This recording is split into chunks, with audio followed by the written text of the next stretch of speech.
నాది గన్నేవరం మండల్. నేను డ్రైవర్ వృత్తి చేసుకుంటాను. ఫిబ్రవరి 16 నాడు నేను బైకు మా ఫ్రెండ్ నడుపుతుండు. బైక్ తీసుకోగా నేను వెనక కూర్చున్నాను. నన్ను ఆపి లోపలికి తీసుకువెళ్ళారు పోలీసులు.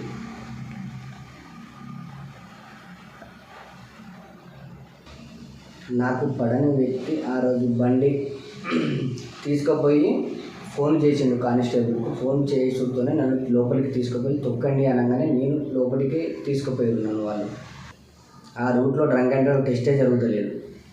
ఒకవేళ డ్రంక్ అండ్ డ్రైవ్ చేస్తే నడిపే వాళ్ళ మీద కేసు పెడతారు, కానీ వెనుక కూర్చున్న వాళ్ళ మీద కేసు పెట్టరు. ఎస్ఐ గారు నా బండి గుంజుకున్నారు, ఫోన్ తీసుకున్నారు. నన్ను పొద్దుగాల మళ్ళీ రమ్మని అన్నతో నేను వెళ్ళిపోయాను. డ్రంక్ అండ్ డ్రైవ్ టెస్ట్ ఏం చేస్తలేరు, వాళ్ళు చెప్పిరని నాకు చేస్తున్నారా అని అడిగాను. ఉదయం మార్నింగ్ ఫిబ్రవరి 17 తారీఖు నాడు మార్నింగ్ 10 o'clock రమ్మన్నతో నేను మా సంచని వాళ్ళని తీసుకొని వెళ్ళడం జరిగింది. దాదాపు 10-15 మంది కలిసి స్టేషన్కు పోయాము. పెద్ద పోలీస్ వారైనా సీసీ ఫుటేజ్ వారైనా పెద్ద పోలీస్ వారైనా మీడియా మిత్రులైనా సీసీ ఫుటేజ్ చూడగలరు. నేను అబద్ధం ఏమైనా ఆడినా అనుకుంటే సీసీ ఫుటేజ్ ఏమైనా అనుమానం ఉంటే చూసుకోండి. భరించలేక నేను కరీంనగర్ సివిల్ హాస్పిటల్కు వచ్చిన. నడవరాని స్థితిలో లేకుండా వచ్చిన. డాక్టర్లు కూడా ఇంత గుడ్డునట్టు కొట్టిరు, ఏం చేసినావా, మర్డర్ చేసినావా ఏమన్నానని అంటే నా కళ్ళకు నీళ్ళు వచ్చాయి. నాకు తెలిసిన పెద్ద ఆఫీసర్ గారికి ఫిర్యాదు చేయడం జరిగింది. నాకు మళ్ళీ నా ఫ్రెండ్స్ని తీసుకొచ్చి కొట్టడం జరిగింది. ఎస్ఐ గారు నేను ఫిర్యాదు చేసినాక నా దోస్తులను పిలిపించి లోపలికి కొట్టడం జరిగింది. నేను కాంప్రమైజ్ కాకపోతే నన్ను చంపుతాడట. ఎస్ఐ తాండ్ర నరేష్ గారు నన్ను ఎన్ని దెబ్బలు కొట్టిండు, అయినా నన్ను మెంటల్గా ఇంకా టార్చర్ చేస్తుంది ఇప్పటి వరకు. గన్నవరం ఎస్ఐ గారు తాండ్ర నరేష్ గారు నేను స్టేషన్ లోపలికి వెళ్ళగానే నేను బండి వెనక కూర్చున్నా కదా సార్, నన్ను ఎందుకు ఇట్లా చేసిరు అని అన్నందుకు వీని లోపలికి తీసుకువెళ్ళురా అని అంటూనే నన్ను లోపలికి తీసుకెళ్ళారు. ఎస్ఐ గారు నన్ను గద్దరిగానే నేను లోపలికి రూమ్లోకి వెళ్ళిపోయినాక నా వెనకనే వచ్చాడు. వచ్చినాక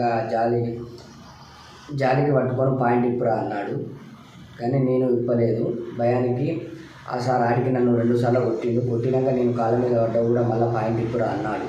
అన్నాక నేను ఆ భయానికి పాయింట్ ఇప్పేసినాక మళ్ళీ కొట్టుడు స్టార్ట్ చేసిండు ఎస్ఐ గారు. ఆ జాలికి పట్టుకున్నాక నన్ను ఇది పాయింట్ ఇప్పేసినాక మొత్తం ఇష్టం ఉన్నట్టు పొట్టు పీడలకుండా కొట్టాడు. నాకు మొత్తానికి నడవ రాలేదు.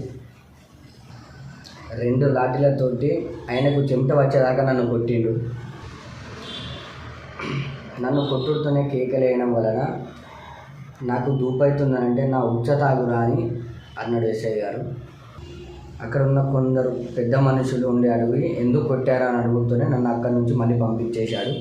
పోలీస్ పెద్దలకు మీడియా మిత్రులకు దండం పెట్టి చెప్తున్నా, గన్నేవరం ఎస్ఐ తాండ్ర నరేష్ ద్వారా నాకు ప్రాణహాని ఉంది.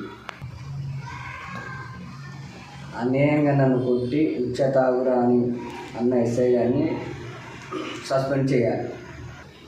నాకు కానీ, నా యూత్ సభ్యులకు కానీ, నా కుటుంబ సభ్యులకు కానీ ఏం జరిగిన తాండ్ర నరేష్ గారి బాధ్యత. ఎస్ఐ గారు నన్ను కొట్టడం కాక ఇంకా తాగుబోతులు లేక చిత్రీకరించారు. నాకు అలాంటి చిత్రీకరించడం వలన నాకు చనిపోవాలని అనిపిస్తుంది. అందరి ముంగట ఇలా చేసుడు కరెక్ట్ కాదు. ఎస్ఐ సార్ గారు ఇవాళ ప్రెస్ మీట్ పెట్టి మాట్లాడడం జరిగింది. ఆ పచ్చి అబద్ధాలు చెప్పడం వల్ల నేను ఈరోజు ప్రెస్ మీట్ పెట్టి చెప్పడం జరుగుతుంది. పోలీస్ పెద్దవారు నాకు న్యాయం చేయాలని వేడుకుంటున్నాను. కమిషనర్ గారికి ఈ ఎస్ఐ గురించి మీకు ఫిర్యాదు చేయడం జరిగింది.